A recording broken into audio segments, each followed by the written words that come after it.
Здравствуйте, в прямом эфире информационный выпуск новостей «Артисат Парад». В студии работает Дарья Жмазыкова, перевод Айну Рахимовой. И коротко о главном. Аким области провел специальное совещание. Нужное время.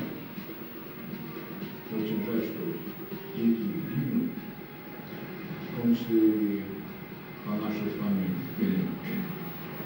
Это в чистом виде недоработки. Какие меры приняты в отношении ответственных чиновников? Заявитель, даже если он не знает, какая ему государственная услуга, то есть помощь от государства положена, если он зарегистрирован на базе мобильных граждан, да, к нему приходит СМС-уведомление. Что такое цифровая карта семьи? Сразу несколько сценариев отработали спасатели. Какие?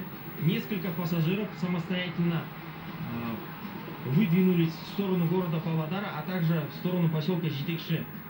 По дороге заблудились. В Павлодарской области прошли масштабные учения ДЧС. Подробнее об этом расскажу вам я, Анастасия Ерш. Под председательством государственного советника Ерлана Карина состоялось очередное заседание Совета по молодежной политике при президенте Республики Казахстан.